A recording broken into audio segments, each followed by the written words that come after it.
음, 안녕하세요. 오랜만에 다시 스테이타 온라인 강의로 다시 인사드리겠습니다. 음, 오늘 강의는 스테이타 온라인 강의 9번째 강의고요. 제목은 구조방정식 모형으로 제가 정했습니다. 구조방정식 모형. 어, 구조방정식 모형은 Structural Equation Model, 저희가 SEM이라고 부르는, 이제 경제학에서는 거의 사용하진 않지만, 경제학에서는 거의 사용하지 않지만, 그래서 경제학 하시는 분들은 거의 몰라요. 무슨 말인지. 구조 방정식이고, 왜 쓰는 건지, 어, 무엇을 위해서, 어떻게 하는 건지, 이런 건 전혀 모르고, 주로 제가 알기로는 사회과학 쪽에서는 사회학이나 심리, 사회복지, 이런 분야에서 주로 사용한다고 알고 있습니다. 그 이유는 제가 이제 좀 살펴보니까, 어떤 잠재 변수, latent variable을 활용할 수 있다는 점에서 이쪽 분야에서는 유용한 것 같습니다. 특히 이 구조 방정식은 이쪽 분야에 계신 분들은 공부 많이 해보셨겠지만 모형 설정, 구조 방정식 모형을 설정하는 데 있어서 어, 이론적 근거가 필요하다는 거죠. 그래서 충분한 어떤 선행 연구를 통해서 자기가 왜 이런 모형을 설정했는지 먼저 근거를 제시하고 그 근거에 의해서 설정된 모형을 추정하고 그 결과를 해석하는 이런 과정을 거치게 될 것 같습니다. 아까 말씀드린 것처럼 관찰되지 않는 관찰되지 않다는 뜻이 결국 레이턴트 베리어블의 뜻인데요. 같은 말인데요. 관찰되지 않는 레이턴트 베리어블을 고려할 수 있다는 점에서 장점이 있다고 볼 수 있을 것 같습니다. 경제학에서는 거의 사용하지 않는 이유는 경제학에서는 거의 관찰된 변수만을 모형해서 사용하기 때문이죠. 경제학에서 유일하게 관찰되지 않는 변수를 고려하는 게 바로 게임들 패널 리그레션에서 우리가 그룹 헤테로지니어티라고 하는 거죠.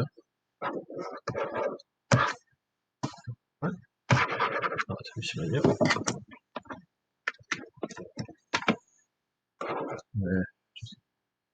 우리가 UI, 어떤 그룹 헤테로지니어티, 패널 레벨, 상위 레벨의 이질성에 해당하는 이 그룹 헤테로지니어티를 모형에 포함해서 추정하는, 통제하는 이런 게 이제 어떻게 보면 관찰되지 않은 요인을 포함하는 게 될 것 같습니다. 스테타 14, 15, 16 버전을 중심으로 제가 강의하고 있는데요. 스테타 14 버전에서부터 SEM, 구조방정식 모형, 그 다음에 아마 최근 버전, 더 최근으로 올수록 아마 GSEM, Generalized SEM. 그러니까 SEM은 선형 회귀 모형에 관한 거고요. Generalized는 이제 비선형, 확률 모형까지 포함한 패널, 멀티레벨 모형까지 포함한 구조방정식 모형은 GSM이라는 명령으로 추정하게 될 것 같습니다. 그래서 이번 강의에서는 요 명령어만 사용하도록 하겠습니다. GSM은 뭐 다음에 제가 또 기회가 있다 그러면 구조방정식에 대해서 제가 다음에 강의할 기회가 있다 그러면 또 설명드리도록 하겠습니다. 구조방정식은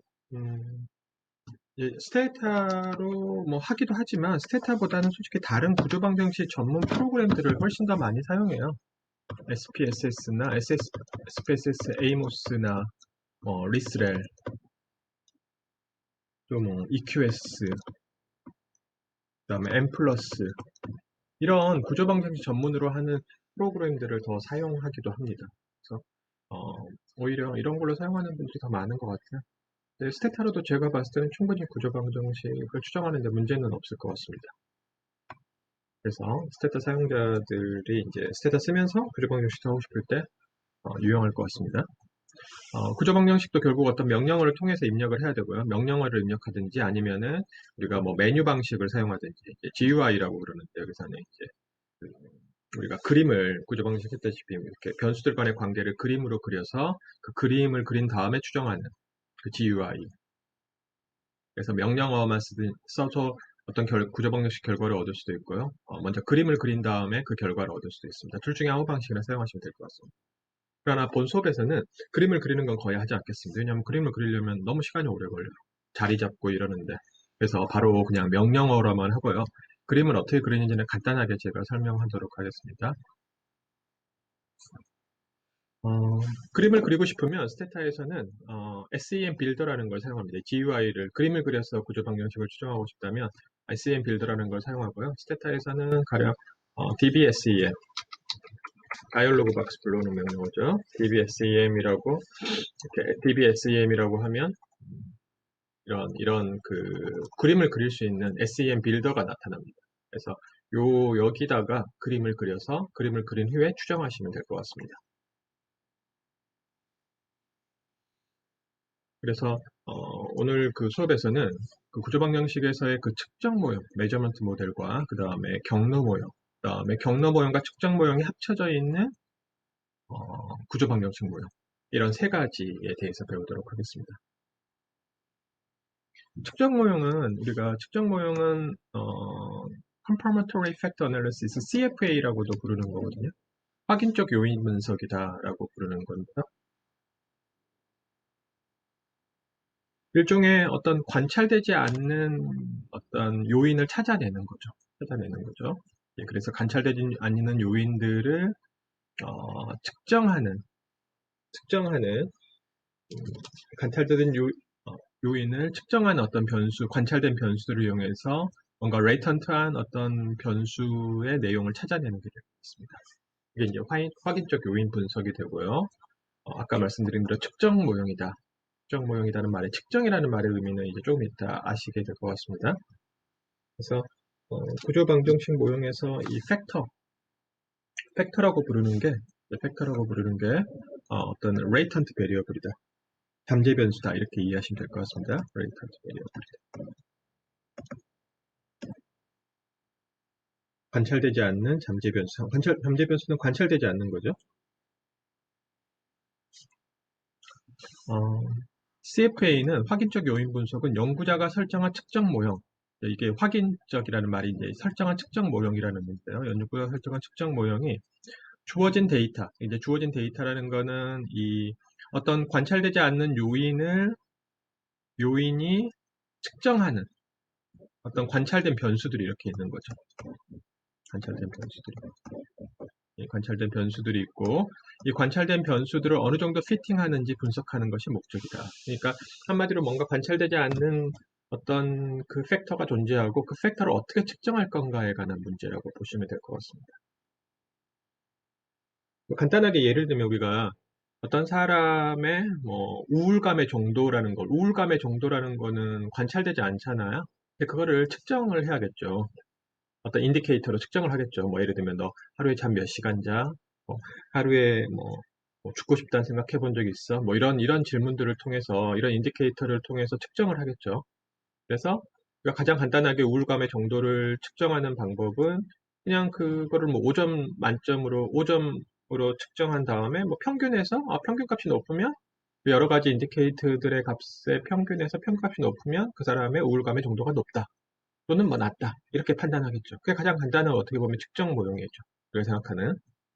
그렇지만 그거는 이제 단순히 평균 낸다. 이게 되게 말 그대로 뭐라 그럴까요? 단순한 거죠. 너무 단순한 거죠. 왜 평균이라는 거는 모두 똑같은 가중치를 주는 거거든요. 그 인디케이터들에. 그래서 음, 왜 어떤 게 더 우울감을 잘 측정할 수 있는데도 불구하고 왜 똑같은 가중치를 주는 거야? 이런 생각을 할 수 있겠죠. 그래서 이 측정 모형은 다음과 같이 관찰되지 않는 변수 X, 관찰되지 않는 어떤 레이턴트한 팩터를 이렇게 측정하게 될 것 같습니다. 관찰된 변수 small x1, small x2, small x3 이런 식으로. 그러니까 뭔가 우울감의 정도라는 거를 그 5점 만점의 어떤 척도, 인디케이터들로 이렇게 측정을 하는 거죠. 하는 게 될 것 같습니다. 그래서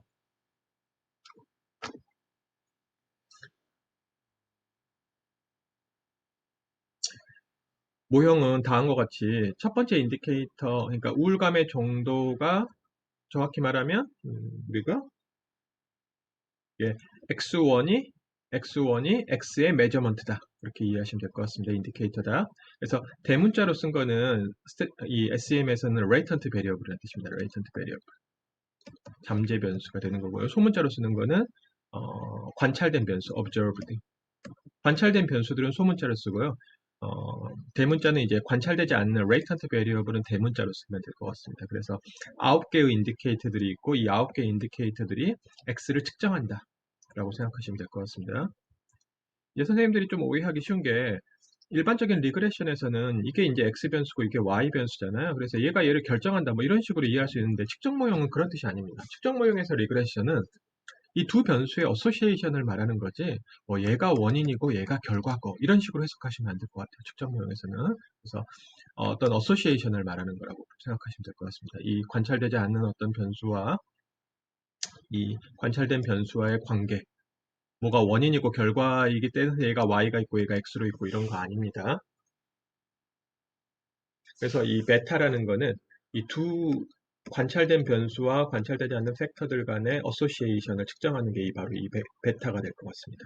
베타가 클수록 이제 이 우울감의 정도라는 변수하고 x1이라는 어떤 인디케이터들 간의 어소시에이션이 되게 크구나, 많이 측정하는 거구나 이런 걸 알 수 있을 것 같습니다. 그래서 측정 모형은 이런 식으로 리그레션, 우리가 인디케이터가 9개면 9개의 리그레션을 설정하시면 될 것 같습니다. 리그레션식을. 실제로 리그레션을 하는 건 아니겠죠. 왜냐하면 리그레션 할 수가 없겠죠. 이 변수가 관찰되지 않는 변수기 때문에 리그레션을 하는 건 아닙니다. 리그레션을 하는 건 아니고요. x가 관찰되지 않기 때문에 리그레션을 할 수가 없겠죠. 우리가 상식적으로. 그 다음에 이제 요거는 오차항이 될 것 같습니다. 오차항. 여기서는 정확히 말하면 메저먼트 에러가 될 것 같습니다. 메저먼트 에러.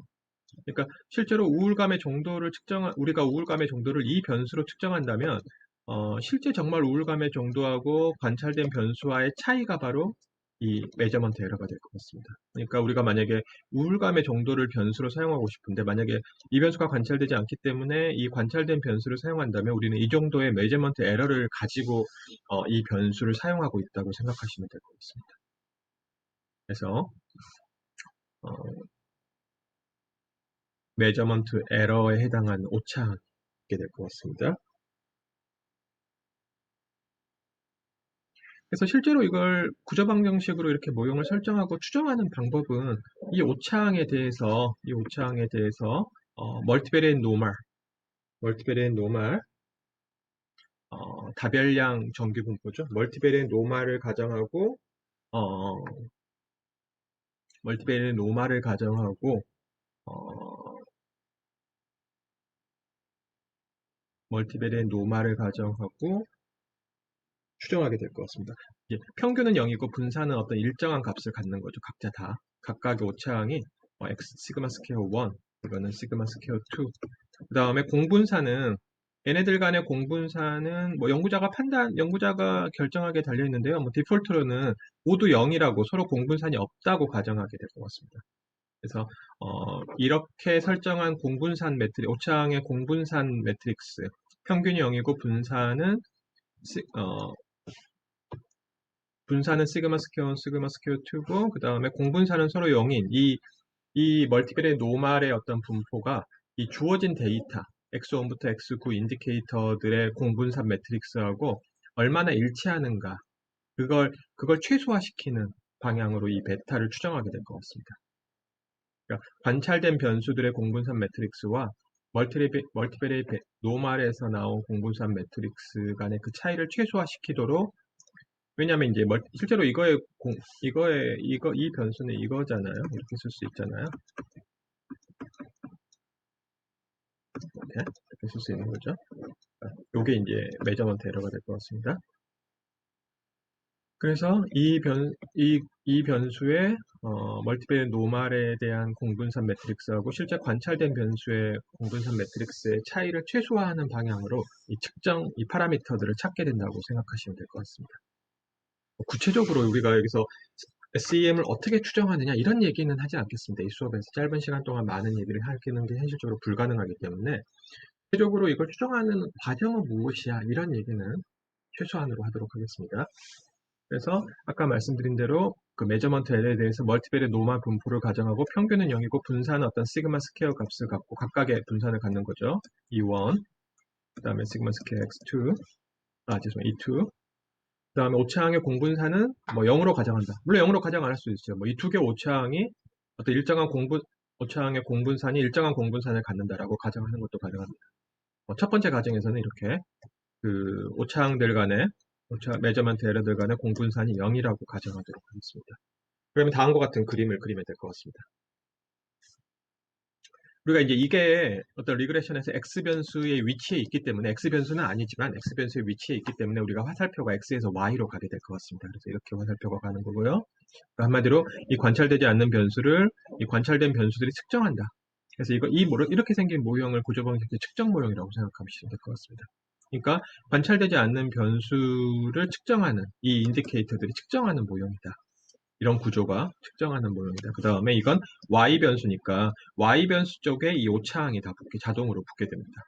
Y변수에 이 메저먼트 에러는 이 Y변수에 붙게 됩니다. 그래서 이 모형을 이제 아까 말씀드린 대로 DBSEM에서 나오는 그 SEM 빌더에서 선생님들이 이 그림을 만약에 그렸다고 쳐요. 어떻게 그리냐 이런 얘기는 하지 않겠습니다. 그렸다고 치면 이 그림을 그린 다음에 선생님들이 실제로 하는 거는 요거하고 요것만 설정하면 이 오차항은 자동으로 설정이 돼요. 그 그림에서. 그러니까 선생님들이 직접 설정할 필요는 없습니다. 그래서 우리가 리그레션에서 X변수의 위치에 있는 거를 우리가 익사지너스라고 부르는 거죠. 그 다음에 내부적으로 결정되는 이런 Y변수들을 우리가 인더지너스라고 부르는 거죠. 인더지너스 베리어블. 여기서는 그러니까 레이턴트 베리어블이 익사지너스한 베리어블이 되는 거고요. 여기서는 이제 관찰된 인디케이터들이 인더지너스 베리어블이 될 것 같습니다. 그러면 오차항은 이렇게 인더지너스 베리어블에 붙게 됩니다. 그래서 이 모형을 그린 다음에 선생님들이 아까 그 SEM 빌더 메뉴에서 추정이라는 메뉴를 선택하면 이 결과가 나와요. 결과라는 거는 이 리그레션 모형에서 이 알파 베타가 나온다고 생각하시면 될 것 같습니다. 알파 베타의 값이. 물론 오차항의 분산도, 이 분산 시그마 스퀘어도 추정해야 될 것 같습니다. 그래서 그 추정 모형은 이런 식으로 관찰되지 않는 레이턴트한 베리어블을 어떤 인디케이터들이 측정하는 그런 모형이고, 우리가 실제로 여기서 알고 싶은 거는 이 인디케이터들과 관찰되지 않는 이 요인들 간의 관계가 어떤 관계인지, 어소시에이션이 어느 정도인지 그걸 알고 싶은 거죠. 그래서 한번 그 데이터를 열어보도록 하겠습니다.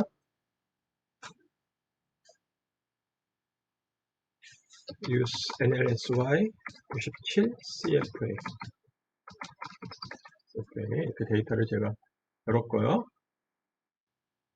그 다음에 코드북이라 여기 보시면 데이터 변수가 되게 많아요. 변수가 X1번부터 X13번까지 있는데, 가령 제가 X1번부터 X10번까지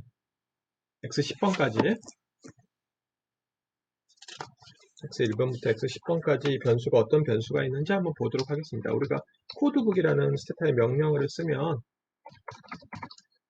되죠? 코드북이 뭐 SU하고 비슷한 겁니다. 이 변수들의 평균과 표준 편차 이런 게 무엇이고 이 변수가 무슨 변수인지 알고 싶다. 그럴 때는 코드북이라고 쓰시고요. 1번부터 10번까지 변수를 알고 싶고, 컴팩트는 이제 옵션인데요. 코드북을 좀 간략하게 보여주라 그런 뜻입니다. 한번 보여드리겠습니다.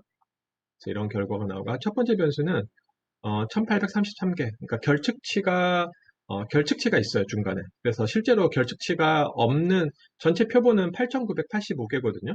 근데 결측치가 있어서 실제로 값은 1833개만 있는 거고, 1부터 4까지 측정하는 거죠. 어떤 사람들한테 뭘 물어보는 거예요. 너 1번부터 4번 중에 어느 정도야? 평균이 2.33이 되는 거고요. 질문의 내용은 government responsibility에 대해서 이제 물어보는 거죠. 잡을 제공해야 되느냐, 이런 거에 대한, 정부가 잡을 제공해야 된다고 생각하느냐, 그런 거에 대한 질문이에요. 나머지 변수도 유사한 변수입니다. 그러니까 결측치가 있기 때문에 서로 이 observation의 수가 서로 다릅니다. 어떤 사람은 어떤 질문에 대답을 하고 어떤 사람은 대답하지 않고, 그런 결과라고 보시면 되겠네요. 그래서 우리가 이제 알고 싶은 거는 이 가령 1번부터 9번 연습이니까 뭐 어떤 변수를 쓰느냐 그런 거 중요하지 않고요. 1번부터 9번까지 변수를 이용해서 이걸 인디케이터로 이용해서 다음과 같은 걸 측정하고 싶어요. 레이턴트 베리어블은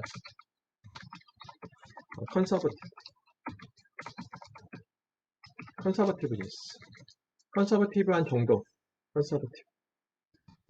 정도를 측정하고 싶습니다. 어떤 사람의 보수적인 성향을 측정하고 싶어요. 보수적인 성향은 당연히 관찰되지 않겠죠. 그럼 대신 어떤 질문을 통해서 이 사람이 어느 정도 보수적인가 우리가 측정해보자. 그런 얘기가 될 것 같습니다. 그래서 이 질문들을 이용하는 거죠. 그래서 이 질문들이 이 보수적인 성향이라는 것과 어느 정도 관련이 있는지 그런 걸 알고 싶다는 거죠. 스테타에서는 바로 SEM이라는 명령을 사용합니다. 아까 말한 것처럼 그림을 그려도 됩니다. GUI, SEM 빌더를 이용해도 된다. 대신 우리는 명령을 사용합니다. 커맨드를 사용합니다. 왜? 시간이 너무 오래 걸리니까. 그림 이용하면 바로 명령어를 쓰겠습니다. SEM이라고 쓰시고요. 그 다음에 아까 리그레션식, 이 리그레션식을 하나하나 써주는 거예요. 결과적으로 괄호, 이 리그레션식을 괄호 안에다 써주면 되는데요. 지금 여기 보시면 이제 공통으로 x라는 거에서 모두 x1부터 x9로 나가고 있거든요. 그래서 다음과 같이 써주면 좀 물론 9개의 괄호로 써줘도 되는데 이렇게 써주시면 좋을 것 같습니다. 컨서버티브 이렇게 화살표로 가고요. x1, x9, 노로고 이렇게 써주면 어떨까요? 컨서버티브는 제 맘대로 지은 이름이에요. 단, 이 변수가 레이턴트 베리어블이기 때문에 반드시 대문자로 적어주셔야 됩니다.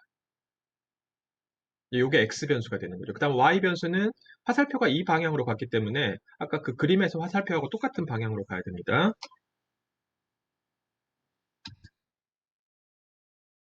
여기서 이쪽으로 화살표가 가고 있죠. 그래서 화살표가 이리 가고 그 다음에 화살표를 받는 애들은 1번부터 9번까지다. 그러니까 한마디로 여기에는 컨서버티브에서 X1으로 가고 컨서버티브에서 X2로 가고 컨서버티브에서 X3로 이게 다 포함된 거라고 보시면 될 것 같습니다. 요 로그는 뭐 별 의미는 없고요. 그래서 이 측정 모형을 싱글 팩터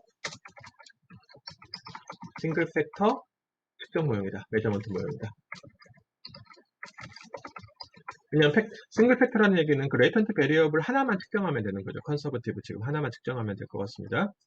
측정 결과를 보시면 측정 결과가 다음과 같이 나오는 거죠. 네, 이게 나오게 될 것 같습니다. 그래서 보시면 결측치가 되게 많아요. 그래서 실제 데이터는 8,985개지만 실제로 이 SEM 추정에 사용된 거는 1,625개예요. 왜냐하면 리스트 와이스 딜리션을 사용하게 됩니다. 리그레션에 사용하는 방식과 똑같아요. X1부터 X9까지 모든 관측치가 있는 표본만 사용하게 됩니다. 그걸 리스트 와이스 딜리션이라고 그러죠. 그래서 이 방식으로 사용하기 때문에 표본 횟수가 이렇게 많이 줄어들게 됩니다. 표본 횟수가. 그래서 레이턴트한 베리어블이면서 익사제너스한 베리어블이 바로 컨서버티브가 되는 거죠. 컨서버티브. 그 다음에 인더지너스한 베리어블은 X1부터 X9까지가 될 것 같습니다. X9까지. 인더지너스, 익사지너스, 레이턴트, 컨서버티브. 익사지너스는 이제 우리가 리그레션에서 보면 X 변수의 위치에 있는 거, 그 다음에 Y 변수의 위치에 있는 게 인더지너스 베리어블이라고 생각하시면 될 것 같습니다.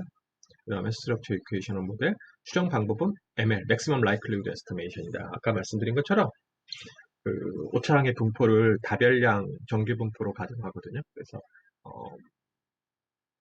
최후 추정법을 사용하게 될 것 같습니다. 그래서 likelihood 펑션 값이 이게 되는 거고요. 그 다음에 이제 이 결과들은 아까 말한 그 코에피션트예요. 다만 어떤 그 서브스텐티브라 그러는데요. 어떤 컨스텐트를 주면서 추정할 수밖에 없어요. 그래서 가령 X1 첫 번째 그 인디케이터의 이 컨서버티브가 인디케이터와의 어소시에이션에 대해서 1로 컨스트레인트를 주고 나머지 값들을 추정하게 될 것 같습니다. 어떤 걸 서브스텐시브 컨스트레인트가 왜 필요하냐 이런 얘기들은 여기서는 하지 않겠습니다. 수업에 직접적인 관련은 없기 때문에 스테타가 알아서 어떤 제약 조건이 필요한 상황에서 제약 조건을 가지고 추정을 해야지만 이 결과가 나오기 때문에 이 제약 조건을 주고 추정하게 될 것 같습니다. 나머지 변수들의 코에피션트들이 다 나오게 될 것 같습니다. 이렇게 결과가 다 나오게 되고요. 아까 말씀드린 대로 오차항의 분산이 추정됩니다. 오차항의 분산이 이렇게 추정이 된다고 보시면 되겠습니다. 오차항의 분산이 추정되고 그 다음에 레이턴트한 베리어블의 분산이 추정됩니다. 레이턴트한 베리어블이 이렇게 익사지너스 할 때 익사지너스한 레이턴트 베리어블의 이 분산이 추정됩니다. 그래서 이 분산 추정치가 이렇게 나오게 되고 있습니다.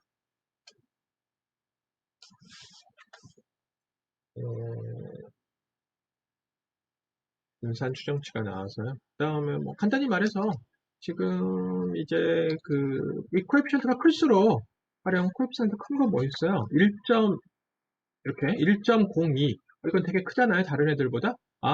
X7 변수가 이게 서로 어소시에이션이 되게 많다는 뜻이에요. X7 변수가 뭔지 모르겠지만 그 변수는 우울감을 측정하는 정도하고 되게 관련이 많구나 라는 걸 알 수 있을 것 같습니다. 이 변수도 0.9니까 꽤 높은 거고요. 그래서 우리가 이런 결과를 얻었고요. 그 다음에 어떤 스테타에서는 이건 스테타의 기본 사용법인데요. 자기가 어떤 걸 이렇게 리그레션으로 추정을 하면 SM이라고 한 번 더 쓰면 자기가 좀 전에 추정한 결과를 다시 한번 그냥 나오게 하는 거예요. 이 명령어는 한번 그냥 SM이라고 쓰면 이렇게 한 번 더 SM이라고 쓰면 그냥 똑같은 결과가 앞에 한 번 더 나오는 거예요. 그래서 만약에 어떤 걸 추정한 다음에 이 뒤에 나오는 옵션을 바꿔서 다시 한번 똑같은 걸 추정하려면 이걸 다시 써줄 필요 없이 그냥 SM이라고 쓰고 활용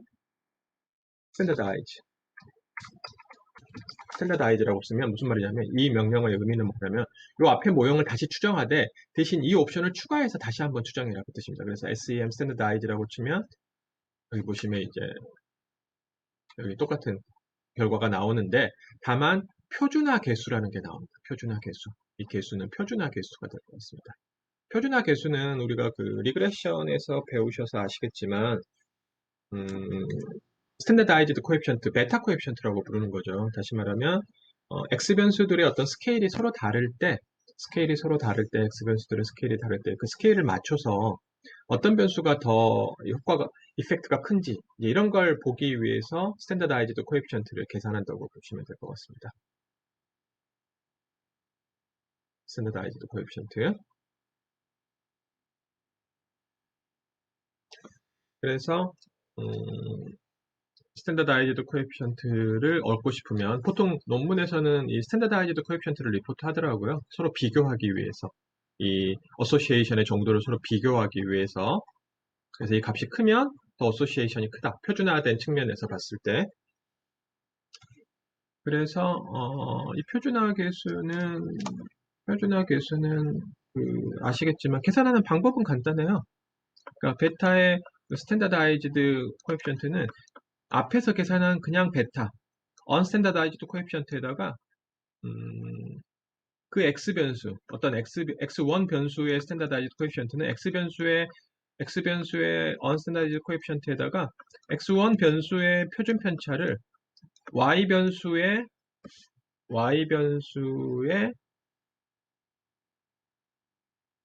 표준 편차로 나누어주면 될 것 같습니다. 표준 편차로. 그렇죠. y 변수의 잠시만요. y 변수의 표준 편차로 나누어주면 될 것 같습니다. 그러니까 주의하실 점은 우리가 지금 이렇게 리그레션식을 이렇게 썼잖아요. 이렇게 따라서 요 x 변수가 여기에 들어가야 됩니다. 요 변수 레이턴트 베리어블의 표준 편차가 여기 분자에 들어가는 거고요. 그 다음에 y 변수 얘가 y 변수이기 때문에 이 변수의 표준 편차가 이 분모로 들어와야 됩니다. 그래서 계산하시면 될 것 같습니다. 이거의 표준 편차는 여기서 계산할 수 있겠죠? 여기서 이게 분산이니까 그거의 루트 씌운 값을 사용하시면 될 것 같습니다. 그 다음에 이제 y의 표준 편차, 다시 말하면 x1의 표준 편차는 계산하시면 돼요. SU로 계산하시면 될 것 같습니다. 계산해서 이 비율을 계산하고 아까 unstandardized coefficient를 곱해주면 우리가 standardized coefficient를 계산할 수 있을 것 같습니다. 그래서 표준화 계수를 리포트한다. 논문에서는.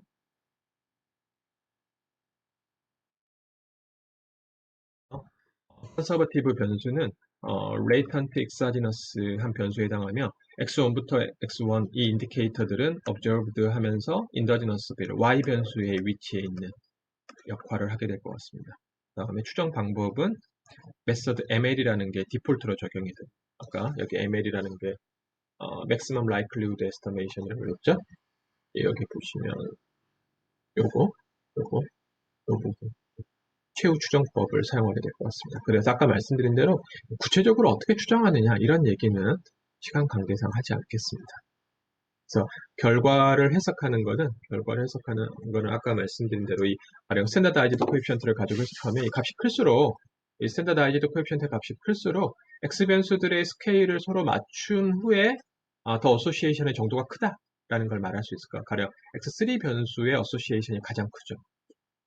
같은 x 변수들의 그 인디케이터들의 스케일을 서로 표준화시킨 다음에 봤을 때는 이 변수가 제일 크죠. 6.8, 여기 6.9도 있네요. 6.9도 있네요. 이 변수들이 되게 그 컨서버티브한 정도를 잘 측정한다라고 말할 수 있을 것 같습니다. X9하고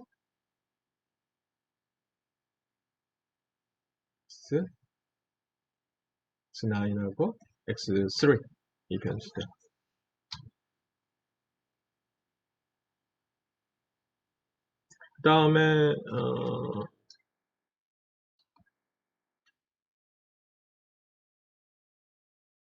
그 다음에 이제 여기 보시면 LR 테스트라고 이렇게 나오는 거 있죠. LR 테스트는 가설 검정의 결과가 될 것 같습니다. 가설 검정의 결과. LR 테스트는 그 아래에서 설명하도록 하겠습니다. 여기서 Assessing Goodness of Fit. Goodness of Fit을 우리가 적합도를 측정한다. 다시 말하면 연구자가 설정한 모형이 데이터를 얼마나 잘 설명하는가. 그러니까 제가 설정한 그 측정 모형. 컨서버티브는 1번부터 9번까지 인디케이터들이 측정을 하고 그 다음에 오차항들 간에는 서로 상관관계가 없다고 가정한 그런 모형이 데이터라는 거는 x1번부터 x9번까지 이 변수들의 공분산 매트릭스를 얼마나 잘 설명하는가를 측정하는 게 될 것 같습니다. 그래서 그러니까 제가 어떤 모형을 설정하면 그 모형이 통계적으로 적절한지를 판단하는 과정이 될 것 같아요. 그래서 다음과 같은 SEM을 추정한 다음에 다음과 같은 명령어를 사용하시면 될 것 같습니다. 이 stat gof stat all이라고 쓰면 될 것 같습니다. 이 stat gof stat all 쓰면 다음과 같은 그 결과가 나오는 거죠. 스태츄 올이라는 옵션은 GOF와 관련된 모든 통계량, 그 검정 통계량을 제시해라 그런 뜻이 될 것 같습니다. 그래서 likelihood ratio, LR 테스트 결과가 이제 419라고 나오는데 요게 아까 그 앞에서 나온 결과와 서로 같아요. 여기 똑같죠, 419. 그래서 이제 이거 뭐에 관한 거냐? 이 saturated 모델이라는 거는 이게 뭐 포화 모델 우리말로는 그렇게 부르는데요. 그러니까 여기서 이 모델은 제가 설정한 모형이 되는 거고요. 그 다음에 서츄레이티드 모델은 어떤 이 데이터로부터 나오는 포화 모델이라는 개념이 될 것 같습니다. 그래서 그러니까 포화 모델이라는 뜻은 무슨 뜻이냐면 포화 모델이라는 것은 주어진 데이터의 공분산 매트릭스를 완벽하게 레플리케이트하는 그 모델이 바로 서츄레이티드 모델이 될 것 같습니다. 솔직히 근데 그런 모델은 솔직히 우리한테는 필요는 없어요. 왜냐하면 우리는 이런 거죠. 어, 우리는 그 완벽하게 퍼펙트하게 핏하는 게 목적이 아니고 어, 모형을 최소한 간략하게 parsimonious 그러죠. 간략하게 만들어서 그 포화 모델하고 가까운 형태로만 만들면 되는 거예요. 그러니까 모형을 최소한으로 간소화시켜서 그 간소화된 모형이 실제 데이터를 많이 핏하면 되는 거지 그걸 완벽하게 리프로듀스 할 필요는 없습니다. 그러니까 서츄레이티드 모델은 실제로는 우리한테는 필요 없는 모델이 될 것 같아요. 서츄레이티드 모델은 우리가 설정한 모형이 서츄레이티드 모델보다 훨씬 간략한 모형이라고 파라미터의 숫자가 적은 모형이라고 보시면 될 것 같습니다. 그래서 이 가설 검정의 결과를 보시면 419니까 카이 값이 매우 크죠. 따라서 p-value는 0.00이거든요. 그래서 귀무가설을 기억해요.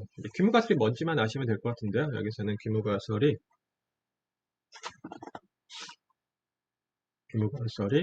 S0는 뭐다? 내가 설정한 그 모델, 내가 설정한 그 측정 모형이 perfectly reproduce covariance matrix. 그 관찰된 변수들의 코베리언스 매트릭스를 완벽하게 리프로듀스 한다니까 완벽하게 핏한다라는 건데 당연히 기각하죠. 당연히 리젝트하죠. 왜? 당연히 우리는 잠깐만 간략한 모형을 설정한 거예요. 최대한. 그 완벽하게 핏하는 게 불가능해요. 거의. 물론 여기서 뭐 제가 설정한 모형이 되게 운이 좋아서 거의 실제 데이터를 완벽하게 핏하면 되게 좋은 건데 그렇지 않은 경우가 대부분이에요. 그래서 지금 보면 이게 리젝트가 나왔다 그래서 문제 틀린 거 아니야? 자기 모형이 틀린 거 아니야? 그런 생각은 하실 필요 없을 것 같습니다. 그런 생각은 하실 필요 없을 것 같고요.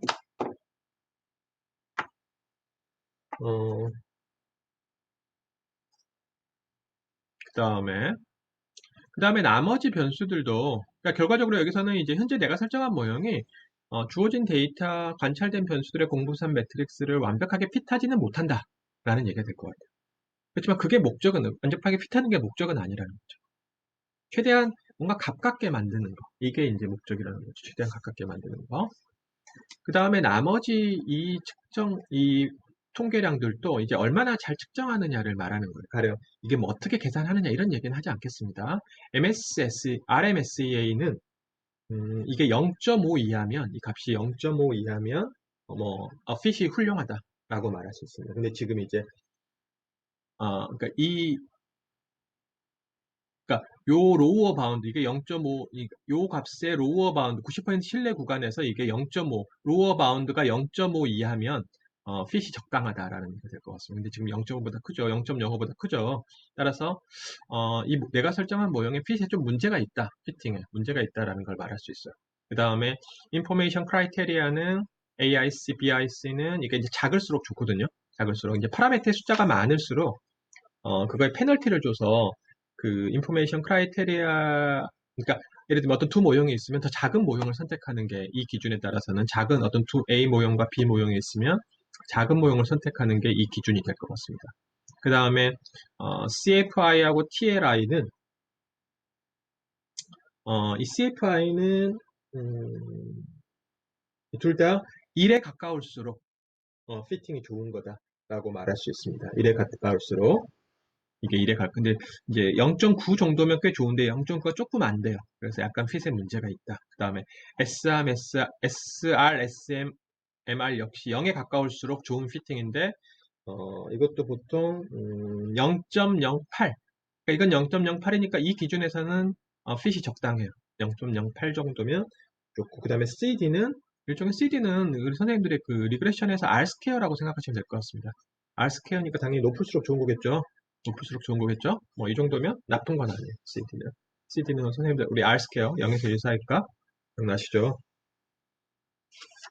이렇게 이 통계량들 그러니까 리그레션을 한 다음 SM을 한 다음에 이 통계량들을 보고 내가 설정한 모형이 실제 주어진 데이터를 얼마나 잘 핏하는가 이런 기준들을 설정하셔서 이게 통과되면 그냥 모형을 사용하시면 될 것 같아요.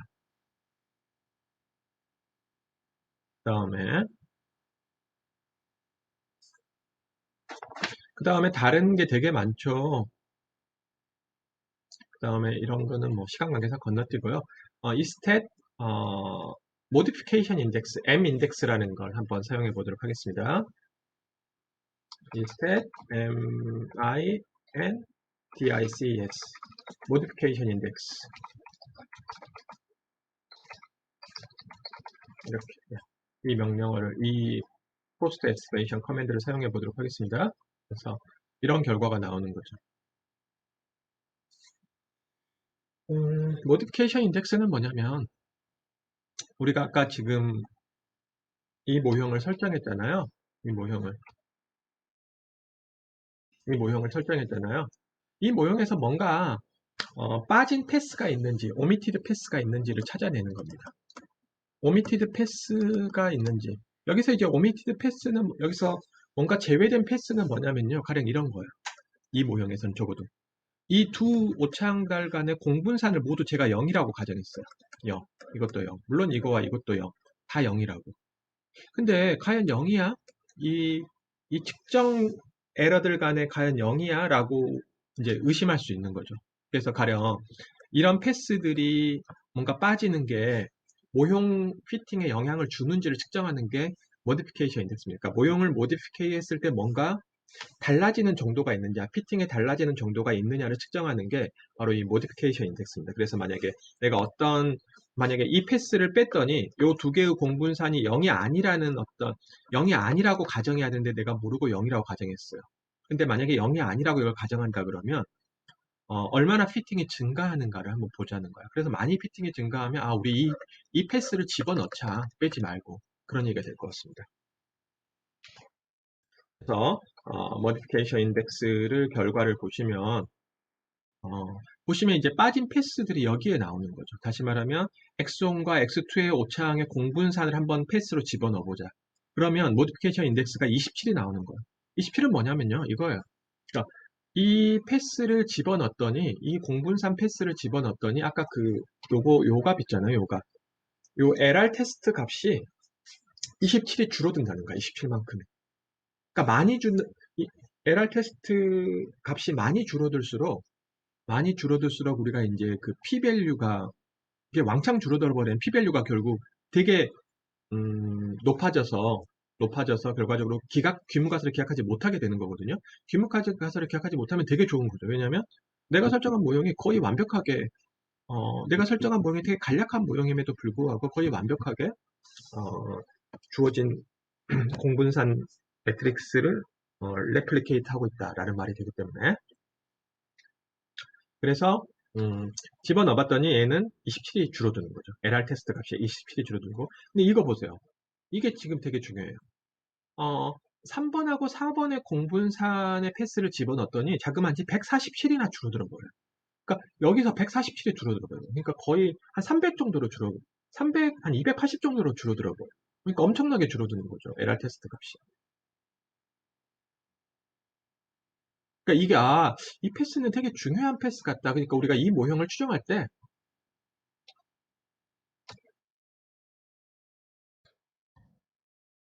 측정 모형을 추정할 때 3번과 4번의 오차항의 공분산을 이 두 가지 측정 에러가 서로 공분산이 상관관계가 있다고 가정하고 추정하자라는 얘기가 될 것 같습니다.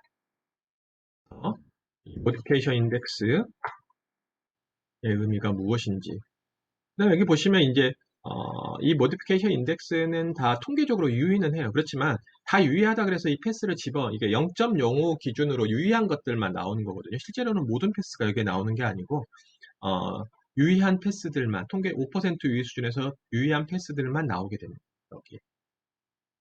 혹시 다 나오게 하고 싶으면, 모든 패스가 다 나오게 하고 싶으시면, 이런 식으로 옵션을 주면 돼요. 미니멈 0이라고 옵션을 주면 될 것 같습니다. 그럼 이제 모든 패스가 다 나와요. 그래서 보시면 이제 이렇게 유의하지 않은 패스들도 다 나오는데, 이런 것들은 어차피 우리는 관심 없다는 거죠. 이런 패스들은 그냥 무시해도 된다는 거예요. 근데 유의한 것 중에서도 이렇게 엄청나게 큰 거, 이런 것들은 좀 중요한 패스 같다. 라는 얘기예요. 그러니까 이걸 포함하는 게 어떨까라는 생각을 해보는 거죠. 그래서 이 모디피케이션 인덱스는 우리가 이 구조방 정식에서 항상 추정을 한 다음에 논문에서 제시하는 그런 통계량이 될 것 같습니다.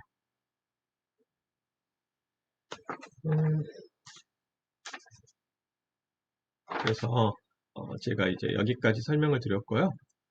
잠깐 쉬었다가 또 계속 이어서 하겠습니다. 잠시 후에 뵙겠습니다.